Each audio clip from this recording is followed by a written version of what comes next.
Olá, queridas amigas, queridos amigos, boa noite. É com muita alegria que nós estamos iniciando a nossa segunda etapa da Jornada Espírita Obreiros do Senhor. E hoje a gente fica feliz com a presença do nosso querido amigo Dr. Arnaldo, que está aqui abrilhantando o nosso estudo de hoje. E a gente fica muito feliz com essa oportunidade.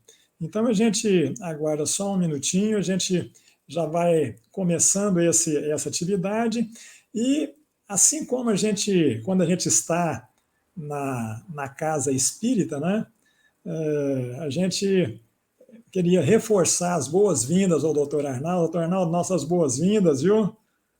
Obrigado. Muito obrigado aí pela Agradeço sua muito. participação, pela sua boa vontade, e nós agradecemos também a conexão dos companheiros que já estão se conectando aí.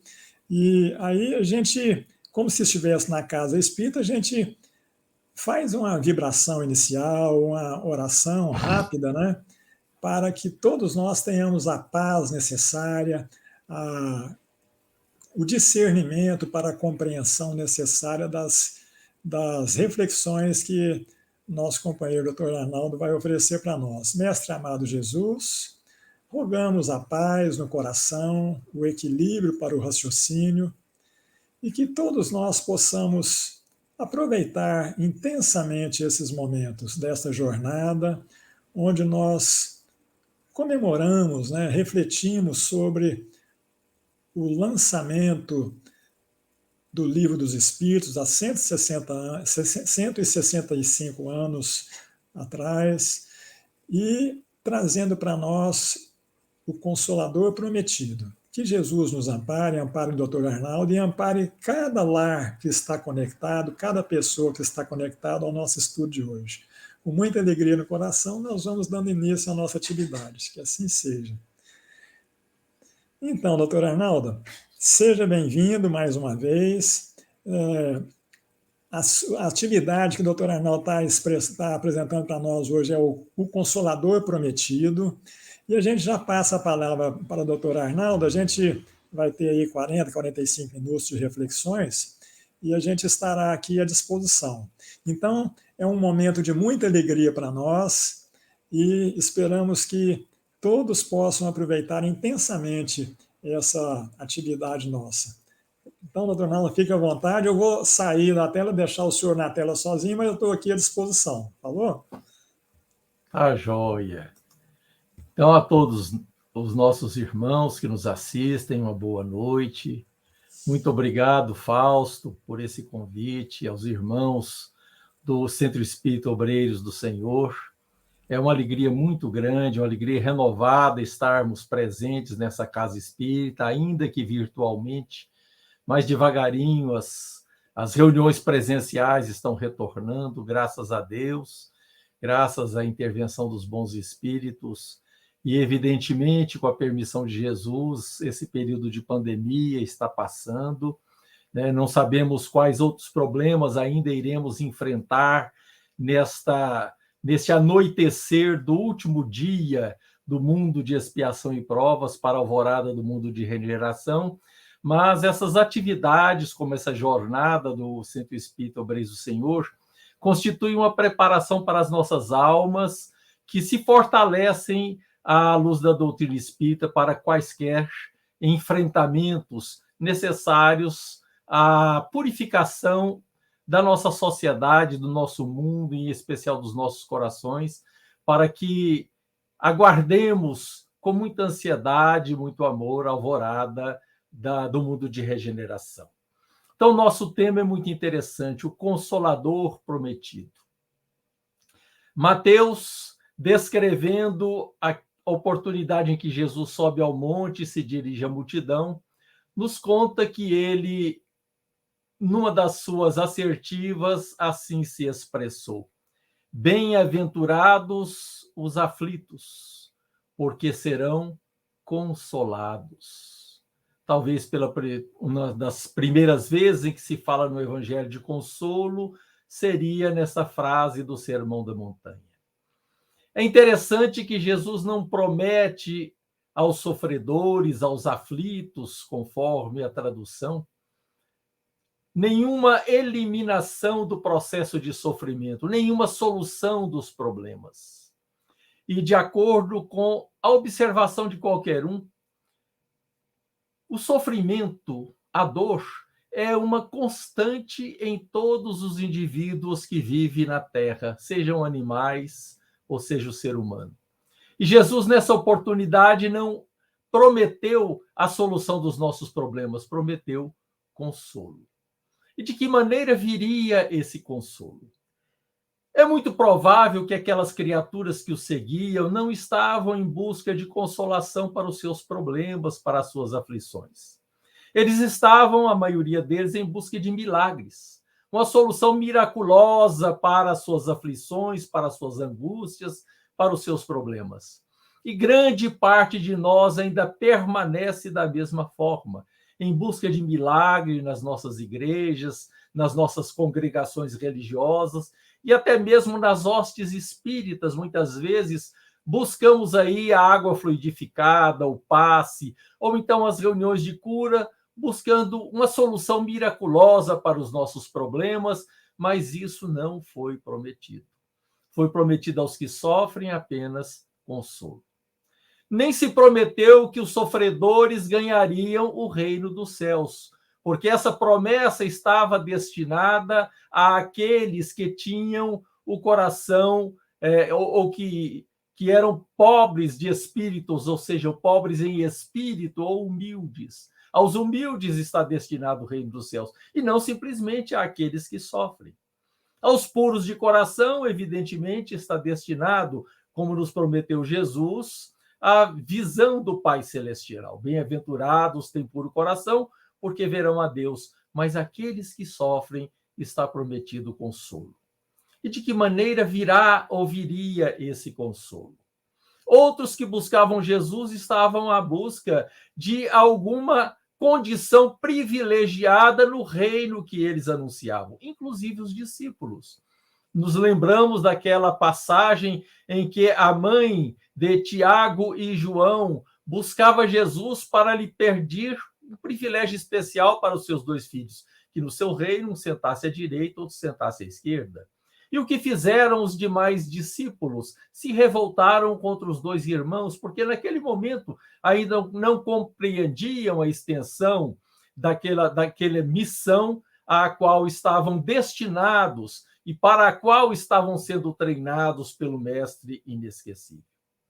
Numa oportunidade posterior, já próximo da sua prisão e da sua crucificação, Jesus se dirige aos discípulos, e isso está registrado no Evangelho de João, dizendo que se eles se amassem, que guardassem os seus mandamentos, e que ele rogaria ao Pai, e o Pai mandaria um novo Consolador, que ficaria eternamente com eles. Porque esse Consolador, que era o Espírito Santo, o Espírito de verdade, iria recordar tudo o que ele houvera ensinado, e ensinar todas as outras coisas que até então não tivera a oportunidade de ensinar. Portanto, este consolo talvez estivesse destinado a uma época futura, em que as criaturas humanas deveriam ter um pouco mais de compreensão da realidade que as cercava. Pois muito bem. 2000 anos se passaram até que houvesse condições necessárias para a chegada desse Consolador. E esse Consolador finalmente chegou com a publicação de um livro no dia 18 de abril de 1857, a primeira edição de O Livro dos Espíritos. E como é que esse consolo viria com esse livro? De uma forma muito interessante, nos esclarecendo, nos mostrando qual é realmente o nosso papel na vida, quais as leis que regem o nosso destino. E numa sociedade extremamente irracional, como sendo a sociedade ocidental a partir do século XIX, o consolo não poderia vir de outra maneira que não fosse a compreensão racional das leis que regem a vida. E aí nós, a partir das instruções contidas no livro dos Espíritos, aprenderíamos as leis que nos regem a existência, entre as quais uma muito importante, a lei de causa e efeito. E aí compreendemos que o nosso sofrimento não passa de um efeito de alguma coisa que provocamos em passado recente e remoto. E muitas vezes, se não logramos encontrar a causa de nossos sofrimentos na vida atual, é porque ela se encontra em uma outra existência terrena. E aí aprendemos também, com este Consolador prometido, a lei da reencarnação. E a lei da reencarnação viria nos ensinar que vivemos na Terra inúmeras vezes, a contar por milhares ou milhões de vezes, com o objetivo de progredirmos. E esta questão do progresso vem nos trazer uma outra lei, a lei da evolução. Kardec perguntando aos espíritos se todos foram criados da maneira onde se encontravam, bons alguns, maus outros, os espíritos lhe informam, todos foram criados simples e ignorantes, isto é, a partir de uma criação simples, primária, esses espíritos seriam destinados a um processo evolutivo. Da mesma forma que nós observamos entre as criaturas humanas caracteres diferentes, alguns inteligentes, outros menos inteligentes, alguns sábios, outros ignorantes, alguns bons, outros maus, Kardec também observa a mesma condição entre os espíritos desencarnados. Sábios alguns, ignorantes outros, brincalhões outros, sérios outros, bons e maus, alguns espíritos perfeitos, outros que se comportam como verdadeiros demônios. E, portanto, a pergunta é clara: Deus criou todos esses espíritos da mesma forma? Não criou Deus todos os espíritos de forma simples e ignorante, deu a cada um uma missão para progredir. É interessante que essa mesma pergunta era feita entre os naturalistas, os antigos biólogos dos séculos 17, 18 e 19, a respeito da diversidade dos seres vivos. Teriam os seres biológicos sido criados da forma como se encontram, da forma como está descrito no livro de Gênesis do Antigo Testamento, ou uns surgiram a partir de outros num processo evolutivo? Mas se não se tinha até então uma ideia concreta de como se poderia ocorrer aquele processo evolutivo. De acordo com um naturalista de nome Lamarck, a evolução poderia ocorrer pelo uso e desuso de determinadas características dos seres vivos. Assim, a girafa teve o seu pescoço alongado pela necessidade de buscar as folhas tenras nos galhos mais altos das árvores. A lei de uso e desuso não tem muita lógica. E então, um outro naturalista inglês, Charles Darwin, observando as características dos animais das Ilhas Galápagos, no Pacífico, a partir de uma viagem que ele fez, ele começa a perceber outra explicação, outra hipótese para explicar o processo evolutivo. A lei da seleção natural. Os seres vivos iriam tendo algumas modificações ao longo das diversas gerações e a natureza iria selecionando os mais bem adaptados e eliminando os menos bem adaptados. Determinadas características dotariam seres vivos, seres biológicos, sejam animais ou vegetais, de melhores condições de sobrevivência e de deixar descendentes. E duas populações, às vezes da mesma espécie, quando ficavam separadas por algum acidente geográfico durante centenas de anos, acumulariam tantas diferenças que depois de algumas centenas de anos ou milhares de anos passariam a constituir espécies diferentes. E com essa teoria, então, essa hipótese da seleção natural jogou luzes na crença do processo evolutivo biológico. E é interessante notar que a publicação de seu livro A Origem das Espécies se deu poucos meses antes da publicação da segunda edição de O Livro dos Espíritos. Portanto, nós podemos notar que não é por coincidência que dois missionários chegam à Terra para falar da evolução. Um falando da evolução, da lei da evolução biológica, e outro expressando-se a respeito da lei da evolução espiritual. Então, esse Consolador viria nos expor algumas leis que fizeram com que os nossos sofrimentos, compreendidos de uma forma mais racional, se tornassem menos pesados, menos doídos.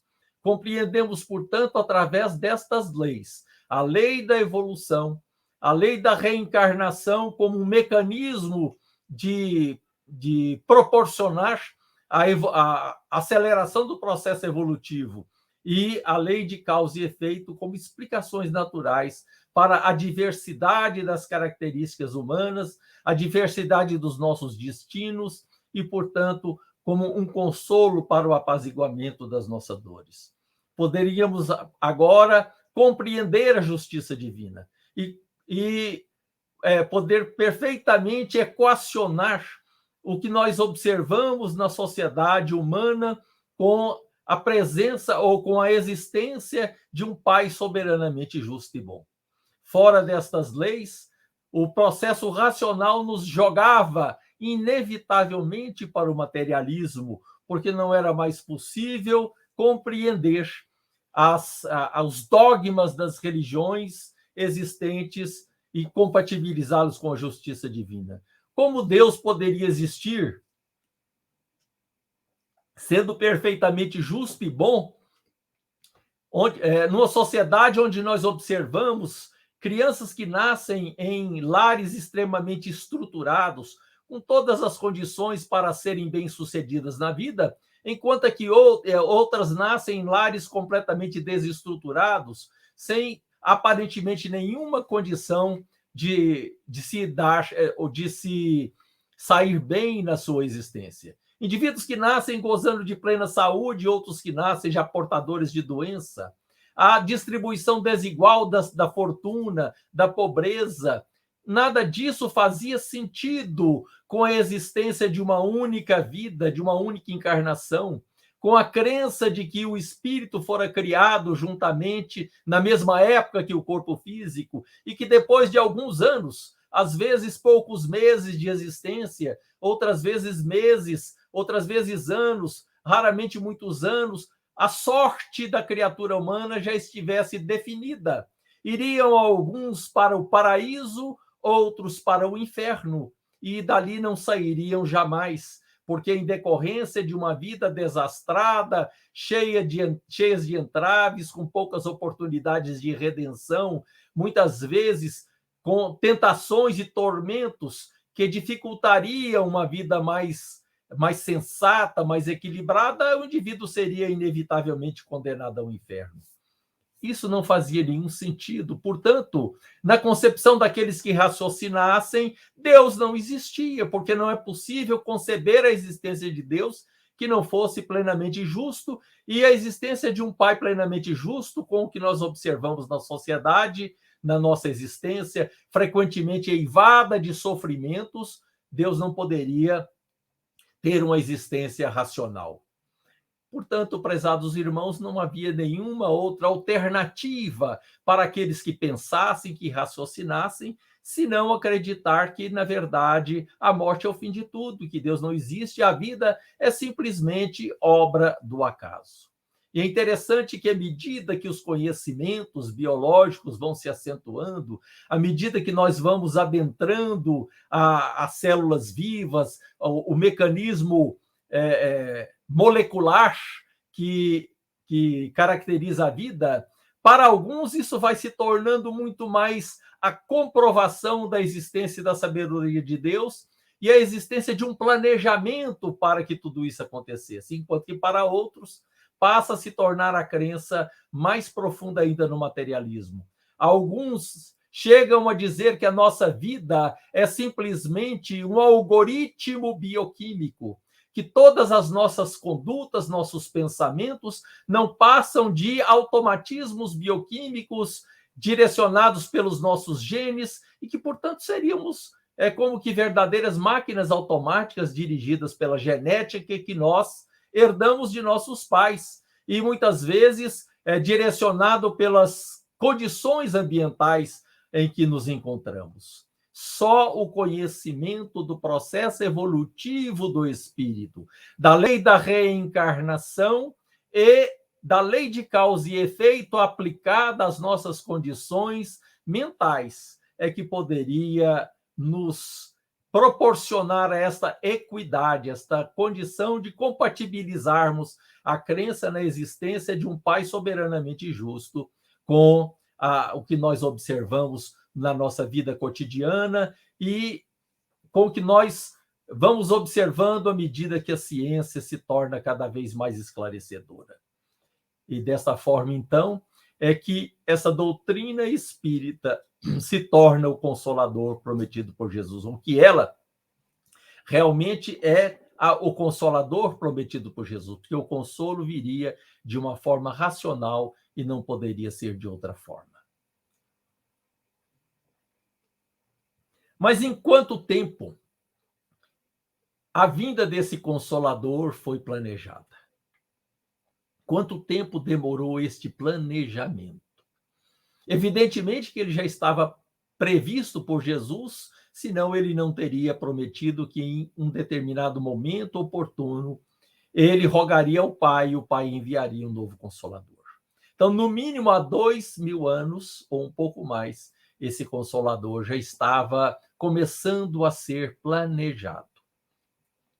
Poderemos, inclusive, imaginar que esse planejamento começa a ser executado, começa a ser feito, a partir da segunda reunião dos espíritos puros que dirigem o sistema solar, como nos informa Emmanuel no livro A Caminho da Luz, onde ele diz, até então, que até a edição daquele livro, 2 encontros haviam sido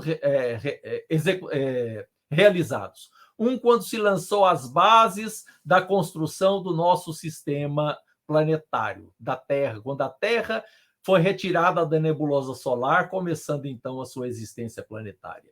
E o segundo momento, a segunda reunião, quando se planejou a vinda do Senhor à Terra para trazer à família humana o seu evangelho.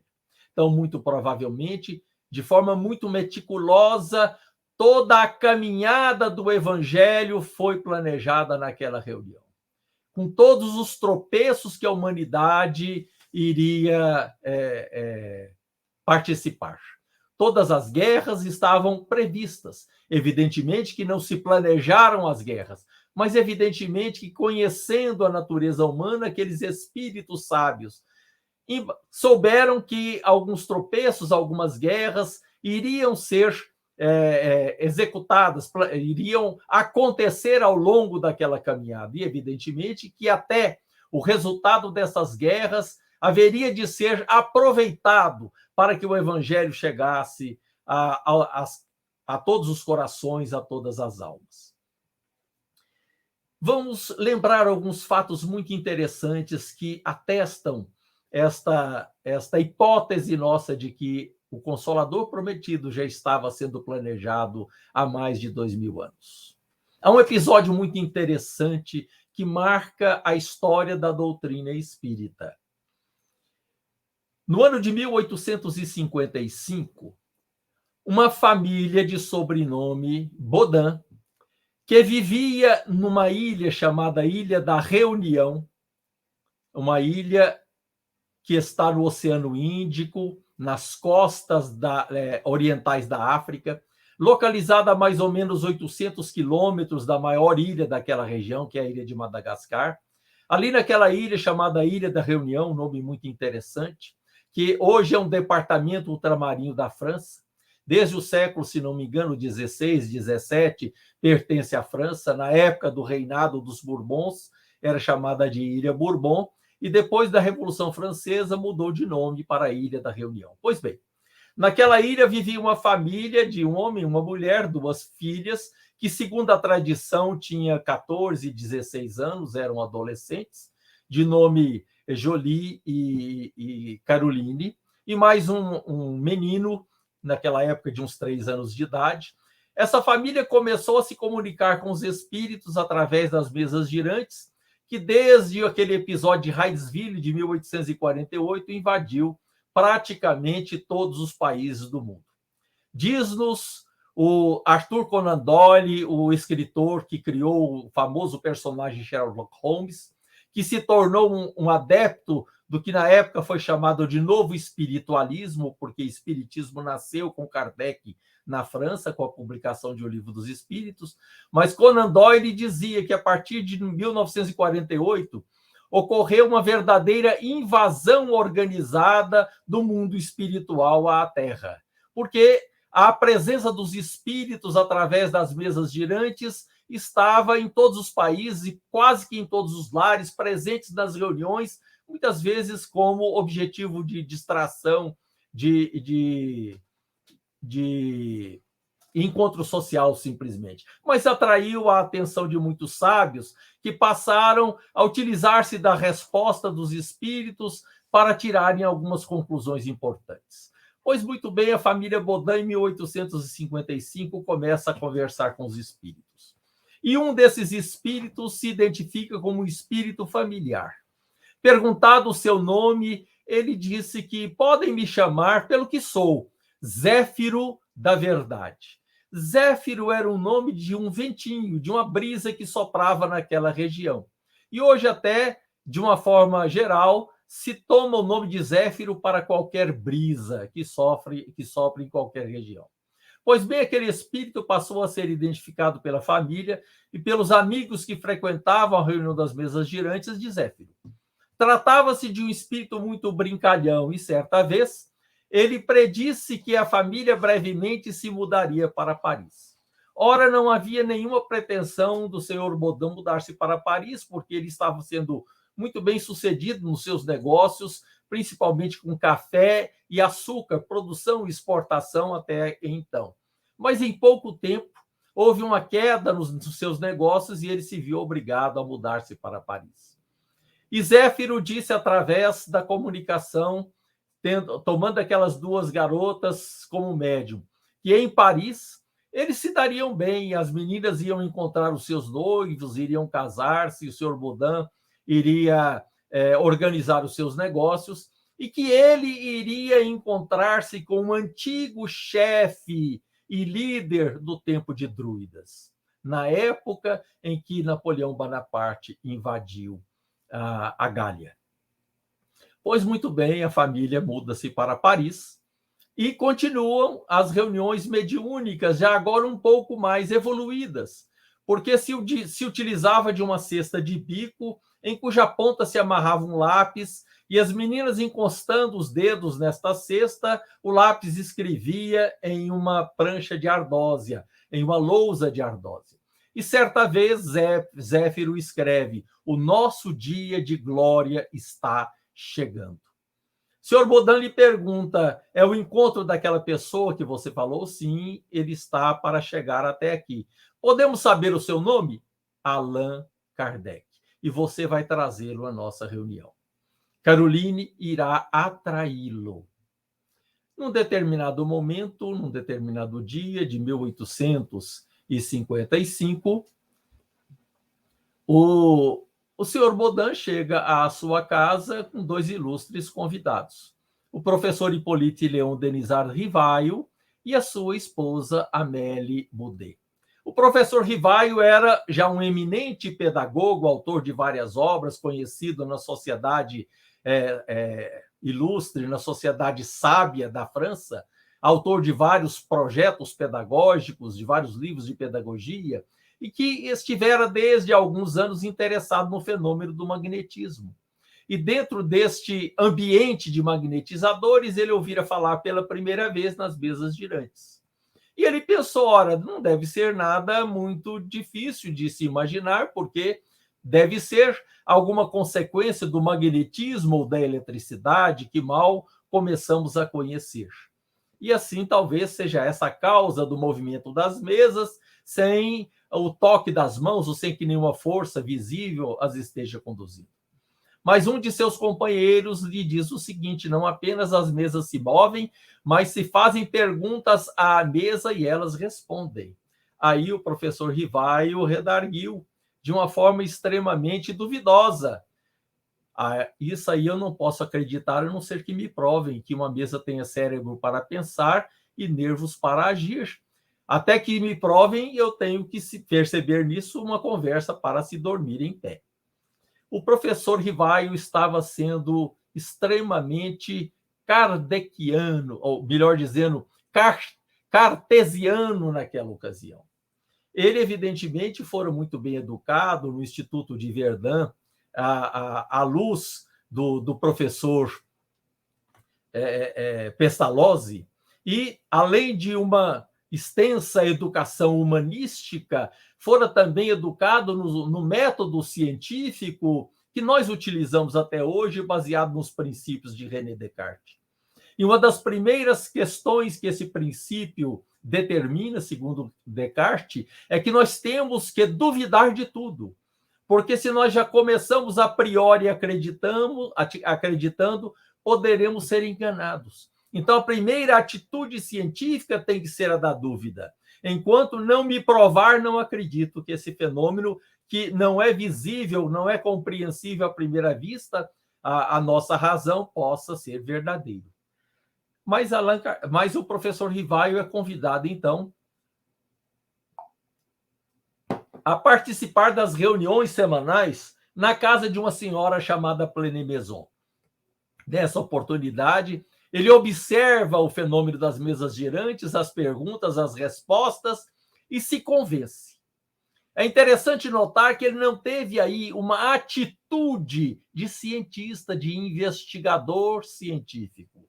Porque qual que era a preocupação de todos aqueles que estavam investigando cientificamente as mesas girantes? De encontrar a fraude, e não encontrando a fraude, reunir provas para convencer o mundo de que aquele fenômeno era autêntico.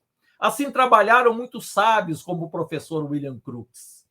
Anos e anos sem publicar o resultado de suas experiências, apenas reunindo provas, para que, quando o trabalho fosse publicado, a comprovação fosse contundente. O professor Rivaio não levou muitas reuniões para se convencer da realidade daqueles fenômenos. E se deu por satisfeito. Não teve preocupação de convencer os demais, porque percebeu naqueles fenômenos a possibilidade de explicar-se a maioria das dúvidas que sempre avassalou a humanidade. Portanto, o professor Rivaio foi além. Ele não se deteve apenas na comprovação do fenômeno, mas sim em utilizar a resposta daquelas entidades através daquela fenomenologia para aprofundar no conhecimento do problema do ser, do problema do destino e do problema da dor. Título de um livro importantíssimo de um discípulo seu, alguns anos depois, o professor Leon Denis. E assim, encontrando o senhor Baudin na casa da senhora Pleine Maison, o senhor Baudin lhe disse que as suas filhas também produziam aqueles fenômenos e o convidou para as reuniões habituais na sua casa. O senhor Rivaio, entrando na casa do senhor Baudin, o Zéfiro se manifestou através da escrita na ardósia. Salve, grande pontífice, 3 vezes salve. Essa foi a saudação. Como todos sabiam que ele era um galhofeiro, houve uma gargalhada geral. O senhor Baudin ficou muito sem graça, porque, afinal de contas, o professor Rivaio é uma pessoa ilustre e ele já adiantou: Zéfiro é um espírito muito brincalhão, não se incomode. Mas o professor Rivaio, também dono de um espírito extremamente tranquilo, extremamente também até certo ponto brincalhão, né? Até certo ponto ele tinha era um espírito alegre, né? Redarguiu sem nenhuma dificuldade: minha bênção apostólica, prezado filho. Outra gargalhada. Aí Zéfiro ficou sério e mudou de conversa. Escreveu: estou fazendo uma saudação séria a um grande pontífice, a um grande líder druida do tempo em que Júlio César invadiu a Gália. Começa aí, então, a relação entre o professor Rivaio e aquelas 2 jovens que foram 2 das mais importantes colaboradoras da obra da codificação, além, evidentemente, de outras tantas. O professor Rivaio adota como método científico de, não diríamos comprovar as respostas, mas de validar a resposta dos espíritos, porque, evidentemente, que mesmo submetendo aquelas respostas ao critério da lógica, não poder-se-ia ter certeza de que elas eram verdadeiras. Como é que nós poderíamos, então, nos aproximarmos da probabilidade de que aquelas respostas eram verdadeiras? Ele bolou, então, um método qualitativo. Ele submeteria aquelas perguntas a inúmeros espíritos diferentes, através de médiuns diferentes, de preferência, médiuns que não se conheciam. E naquela época, mesmo em Paris, pessoas que viviam em bairros diferentes não se conheciam, não conheciam as ideias de umas das outras, porque não havia os meios de comunicação ágil como na atualidade. Possivelmente, esse método na atualidade esbarraria em algumas dificuldades, mas naquela época não. Poucos sabiam ler e escrever, não se tinha muito acesso a jornais, poucos tinham acesso a livros, e a maioria daqueles médiuns de que Allan Kardec se utilizou tinha pouca cultura, não fazia parte do seu esquema doutrinário, do seu pensamento doutrinário, as respostas revolucionárias que os espíritos lhes ditaram. E assim diz-nos o professor Rivaio, agora Allan Kardec, e nós sabemos que a origem do pseudônimo é porque o Zéfiro lhe informa que em uma encarnação anterior na Gália ele tivera o nome de Allan Kardec. Então, Allan Kardec, como ele, a partir daí, passa a assinar os seus livros, adota, então, esse critério e nos diz que mais de 10 médiuns diferentes participam do processo de checagem das respostas para a construção do edifício da codificação, em especial do primeiro livro, o Livro dos Espíritos. Assim, nós temos as duas irmãs Baudin, Caroline Joly, temos uma que ele identifica como Aline C., temos a Hermance Diffot, e uma que foi muito importante na revisão de O Livro dos Espíritos, principalmente para a segunda edição, a senhorita Japet. A senhorita Japet foi, então, importantíssima para a revisão de O Livro dos Espíritos, em especial para a segunda edição definitiva, aquela que nós conhecemos até hoje. Ruth, Celine, Japet e outros tantos médiuns. A tradição da história do livro da doutrina espírita nos diz que, inclusive, médiuns de várias partes do mundo, inclusive do Brasil, colaboraram enviando mensagens escritas por via mediúnica através da mediunidade de várias pessoas no Brasil e no mundo. Pois muito bem. O que nos reporta aquela informação de Zéfiro?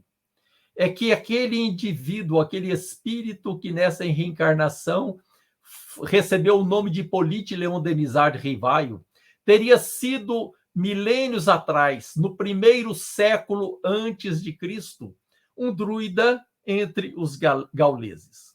A Gália é uma região que hoje é ocupada pela França.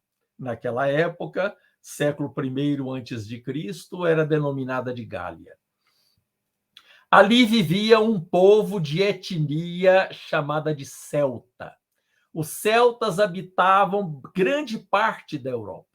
A Itália era habitada pelos latinos, com capital em Roma, antes que Roma começasse a se expandir com Júlio César.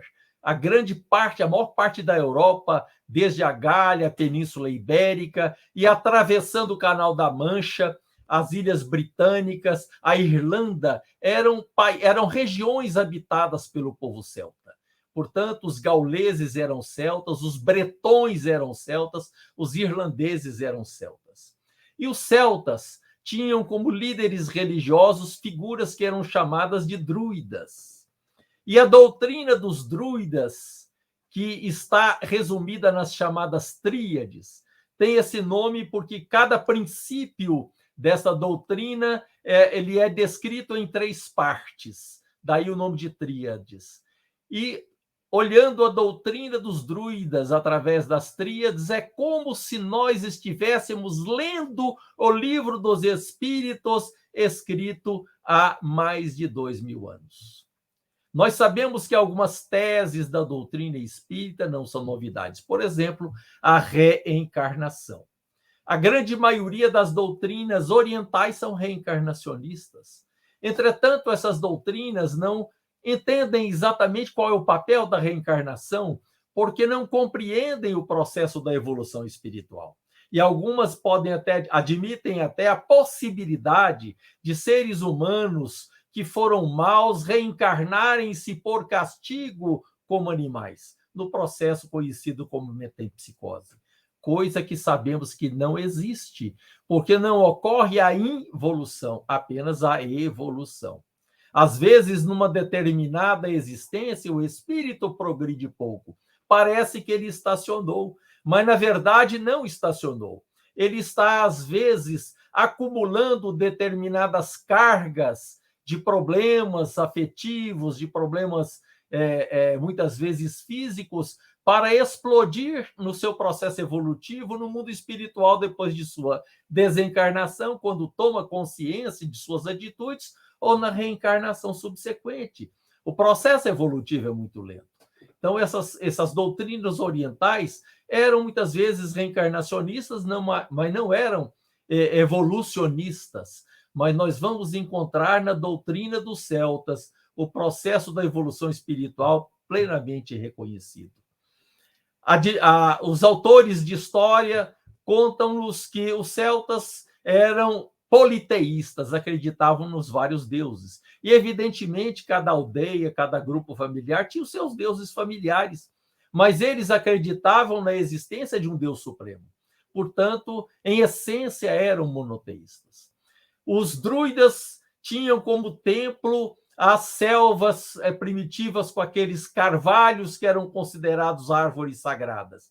E os seus rituais religiosos, muitas vezes até utilizando-se de sacrifícios humanos, eram praticados ao ar livre, nos templos da natureza, em altares de pedra. E é interessante que as pedras eram utilizadas da mesma forma que eram encontradas na natureza. Eles não poliam, não lavravam as pedras, porque acreditavam que a manipulação daquelas pedras poderia levar a alguma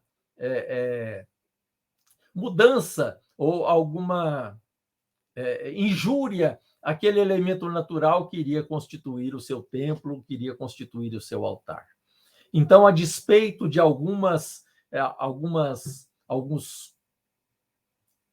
manifestações primitivas, como, por exemplo, sacrifícios humanos, a doutrina celta se aproxima muito da doutrina espírita. E é exatamente no seio deste povo que estavam sendo forjados aqueles que iriam materializar o Consolador prometido por Jesus, talvez séculos antes da vinda do governador espiritual para trazer à humanidade o seu evangelho. Portanto, tudo estaria meticulosamente planejado. Nos livros de história, e principalmente nos escritos de Júlio César, quando ele descreve as batalhas da Gália, né, num livro chamado De Bello Gallico, ou seja, a Guerra da Gália, não há nenhuma menção a este druida chamado Allan Kardec. Mas nós podemos, a partir de informações do mundo espiritual posterior, admitir que talvez naquela ocasião esses dois espíritos tenham se cruzado e tenham se tornado muito afins para as missões que se seguiriam a partir de então. Em que outra oportunidade nós vamos encontrar presente na Terra esse espírito desse druida Allan Kardec? Narra-nos o espírito do Conde Rochester, através da mediunidade de Vera Krijanovskaya, num livro chamado Herculano, publicado pela Federação Espírita Brasileira. E nesse livro ele narra a história de um jovem romano que foge da erupção do Vesúvio no ano 79 da nossa era.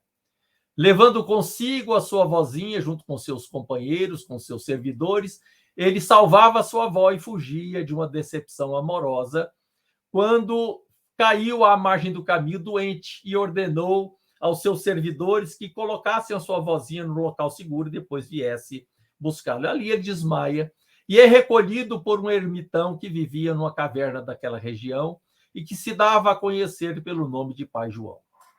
Depois que esse jovem romano é tratado, recobra os sentidos, ele ouve daquele cidadão, daquele ermitão, a sua história, porque percebe que ele cultuava aquele Deus que eles imaginavam ser o Deus de uma nova religião chamada Jesus Cristo, porque numa determinada região da caverna havia um altar e uma cruz.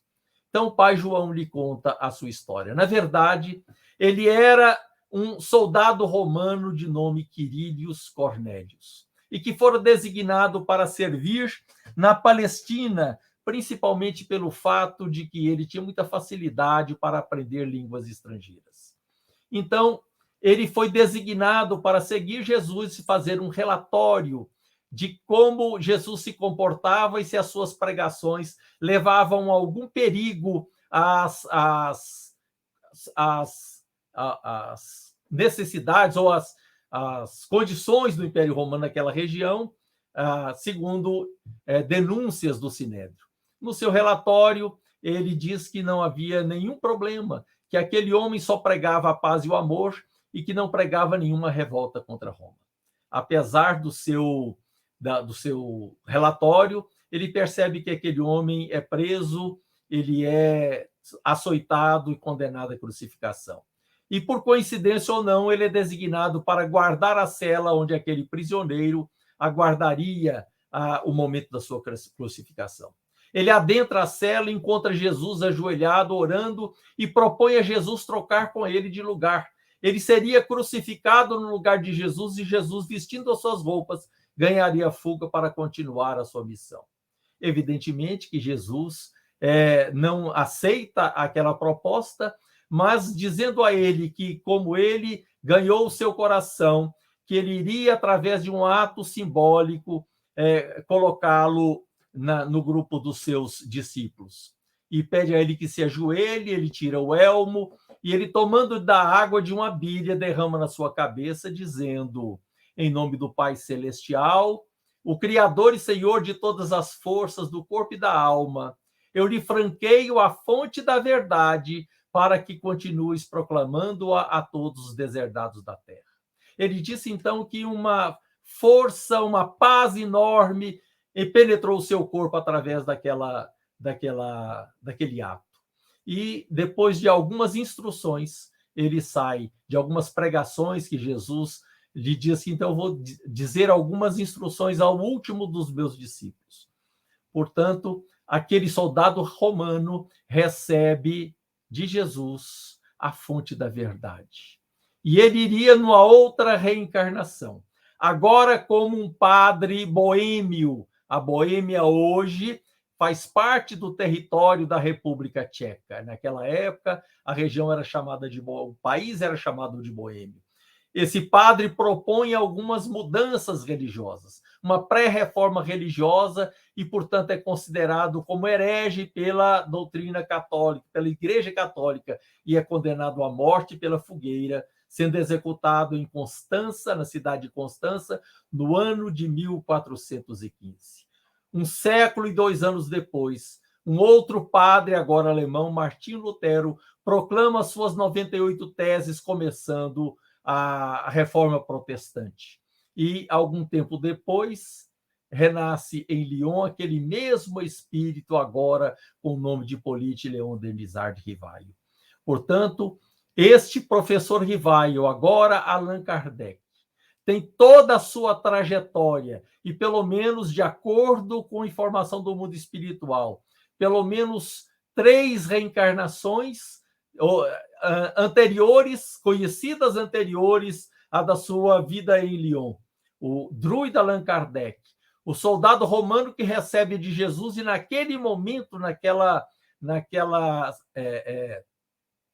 espécie de batismo, Jesus já estava designando-o, franqueando-o com a fonte da verdade, designando-o como futuro codificador, que depois renasceria como o padre Jan Hus, um pré-reformista, para depois trazer a toda a família humana o Consolador prometido.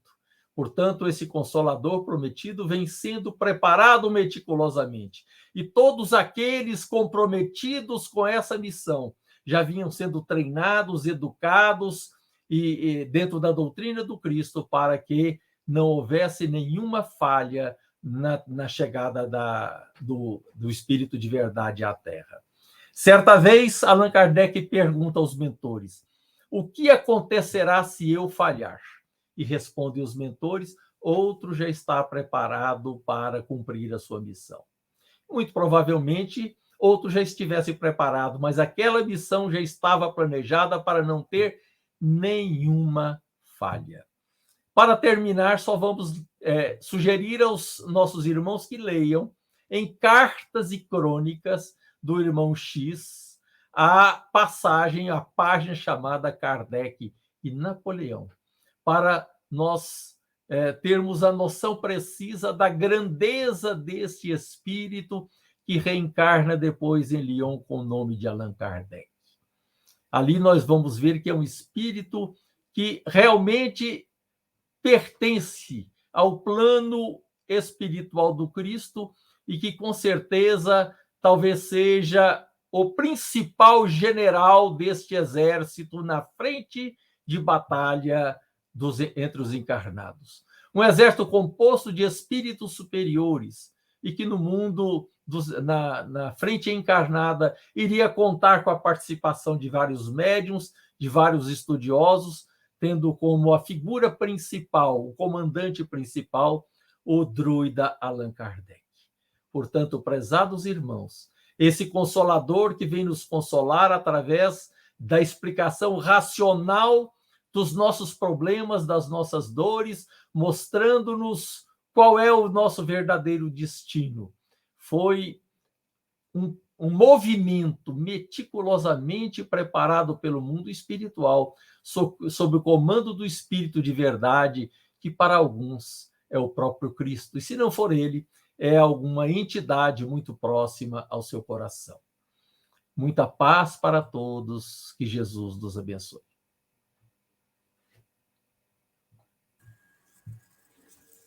Maravilha, doutor Arnaldo. A gente agradece muito essa mensagem, porque trouxe uma riqueza de detalhes, de informações, de reflexões para todos nós avaliarmos a oportunidade que nós estamos tendo de estudar, de entender e fazer parte de um projeto tão maravilhoso e tão bem planejado, preparado e implementado por esses companheiros de tanta boa vontade, de tanta dedicação, de tanta persistência e disciplina. A gente fica muito feliz com a apresentação que o senhor nos trouxe. Tenho certeza que enriqueceu demais aqueles que estão participando ao vivo e que depois outros vão assistir também, porque a gente vai publicar no Facebook, já está lá sendo publicado, e a gente agradece de coração essa contribuição que o senhor fez para a gente aí, com todas essas informações, essas reflexões. Nós estamos tendo aí umas mensagens de coraçõezinhos aí, a gente agradece a todos que participaram com a gente, e nós estamos marcando, doutor Arnaldo, o início das nossas atividades também no Facebook, sabe?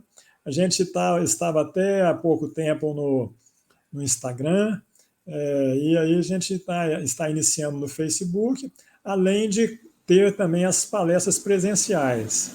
Então a gente agradece a todos, agradece especialmente ao senhor aí que trouxe essa riqueza de informações para nós, e a gente vai encerrando a nossa atividade de hoje. E gostaria já de deixar um convite, dando sequência à nossa jornada espírita, a nossa 18ª jornada espírita. Amanhã nós teremos a Fabiana Manhães, que vai falar para nós o tema Amai-vos. Então, já estão todos convidados. E a gente vai fazer o encerramento.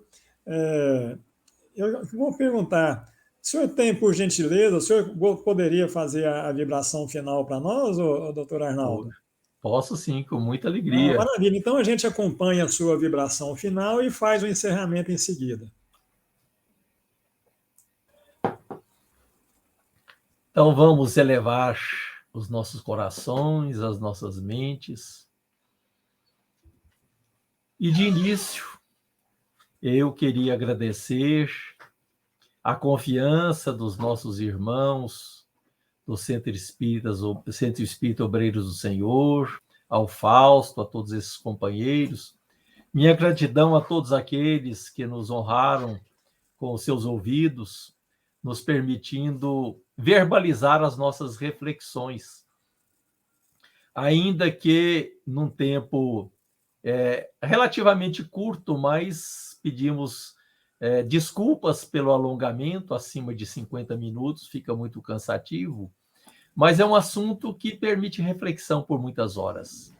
E aquela história, reforçar que todos aqueles que tiverem oportunidade abram o livro Cartas e Crônicas, página Kardec e Napoleão, para saberem a parte final desse planejamento, uma reunião que aconteceu nos planos espirituais superiores da Europa, no dia 31 de dezembro de 1799, o último dia do século XVIII para a passagem para o século XIX. Ali estavam presentes espíritos superiores de todas as épocas da humanidade. E estiveram presentes também naquela reunião, olha que a reunião já era num plano espiritual muito elevado da Europa, e ainda chegam espíritos oriundos de um plano mais elevado ainda. E, a partir daí, eu deixo a leitura para os irmãos, porque não quero estragar a surpresa. É uma página que merece ser lida para ver o planejamento que aqueles espíritos estavam fazendo para o século XIX e que figuras surgiram naquela oportunidade. Então, só nos resta agradecer a Jesus, divino amigo de todas as horas, pastor de nossas almas, por todas as oportunidades de crescimento, de serviço, de trabalho, e até, Senhor, pela compreensão do sofrimento, das nossas dores, que a doutrina espírita nos tem proporcionado. Muito obrigado, Senhor, pelo teu evangelho, muito obrigado pela doutrina espírita, e queremos estender o nosso coração agradecido a todas as entidades da equipe do Espírito Verdade que trouxeram-nos essa doutrina maravilhosa, e em especial a este espírito superior que se identificou nesta última existência pelo pseudônimo de Allan Kardec. Que ele receba nesse instante, na oportunidade, no mês, no dia seguinte ao do aniversário de 165 anos de publicação de sua primeira obra como codificador, que ele receba o preito da nossa gratidão, da nossa imensa gratidão por essa doutrina que nos orienta, que nos faz aproximarmos-nos mais do coração de Jesus. Muito obrigado a todos aqueles médiuns que muitas vezes sacrificaram suas vidas no momento em que ainda a mediunidade era desconhecida, as regras do processo mediúnico eram desconhecidos, o livro dos médiuns ainda não havia sido publicado, porque hoje ser médium, exercer a mediunidade, é um processo muito seguro, desde que estudemos detidamente a doutrina espírita, em especial o livro dos médiuns. Mas naquela época o exercício da mediunidade era até perigoso. E muitos daqueles irmãos sacrificaram suas vidas, talvez tenham se reencarnado sabendo do perigo, mas para trazer à humanidade a oportunidade do conhecimento dessa doutrina. Muito obrigado a todos esses espíritos que dedicaram-se no século XIX a trazer-nos a doutrina dos espíritos, o Consolador prometido por Jesus.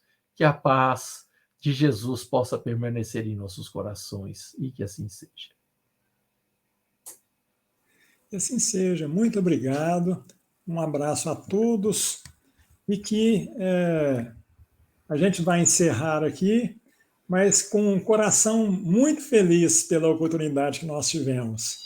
Que Jesus nos ampare. Mais uma vez, doutor Arnaldo, muito obrigado pela sua boa vontade, pelas suas informações, pela sua disposição. Que Jesus abençoe a todos nós e nos dê forças para continuar nessa jornada de aprendizado. Que todos nós estamos nesse caminho de aprendizado e possamos aprender e trabalhar conforme nos orientam os Espíritos bondosos, né? No limite das nossas forças. Que assim seja. Muita paz a todos. Que assim seja. Muito obrigado. Fiquem com Deus.